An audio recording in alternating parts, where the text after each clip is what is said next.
สบายดีขอต้อนรับเข้าสู่การรายงานข่าวพยากรณ์อากาศที่ห้องข่าวกรมอุตุนิยมและโทรศาสตร์สำหรับมื้อนี้อากาศยังจะเย็นหาหนาวเย็นอยู่ทั่วไปในแต่ละภาคและจะมีฝนตกในระดับคอยบางท้องถิ่นเฮามาเบิ่งรูปภาพดาวเทียมมื้อนี้กันเลยว่าจะเป็นแนวใดความกดดันสูงของอากาศเย็นยังปกคลุมทั่วทุกภาคของประเทศลาวด้วยกำลังอ่อนหาปานกลางสมทบกับกระแสลมตะวันออกเฉียงเหนือพัดปกคลุมซึ่งจะเฮ็ดให้อากาศเย็นหาหนาวเย็นอยู่ทั่วไปในแต่ละภาคและจะมีฝนตกในระดับคอยบางท้องถิ่นพอมีลมพัดแรงเป็นบางโอกาสอยู่แขวงภาคกลางและภาคใต้ต่อไปเฮามาติดตามสภาพอากาศโดยรวมของแต่ละภาคมื้อนี้นำกันเลยภาคเหนือด้านตะวันออกอากาศหนาวเย็นพอมีหมอกหนาปกคลุมในตอนเช้า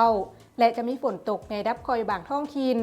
พอมีลมพัดแรงเป็นบางโอกาสเนื้อที่การปกคลุมของฝนเท่าสาวส่วนให้ของภาคอุณหภูมิในระหว่าง9-16องศา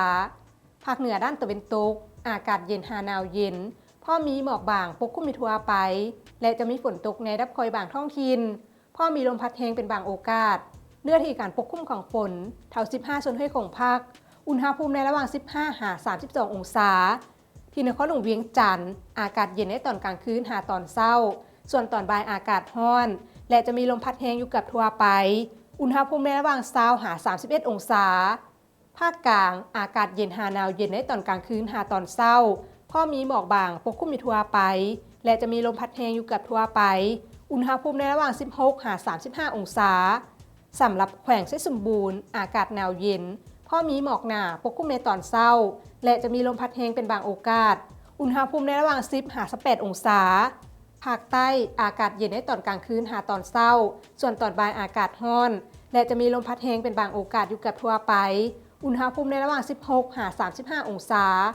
สำหรับเขตภูเพียงบ่อละเวนอากาศหนาวเย็นพอมีหมอกหนาปกคลุมในตอนเช้าและจะมีลมพัดแรงเป็นบางโอกาสอยู่กับทั่วไปอุณหภูมิในระหว่าง12-16องศาท่านผู้ชมที่เคารพมาฮอดนี้การรายงานข่าวพยากรณ์อากาศก็ได้หมดเวลาลงแล้วท่านสามารถติดตามชมโดยผ่าน Facebook หรือ YouTube ที่ขึ้นตามหน้าจอนี้ขอขอบใจสำหรับการรับชมข่าวพยากรณ์อากาศแล้วพบกันใหม่ในมื้ออื่นสำหรับมื้อนี้ขอกล่าวคำว่าสบายดี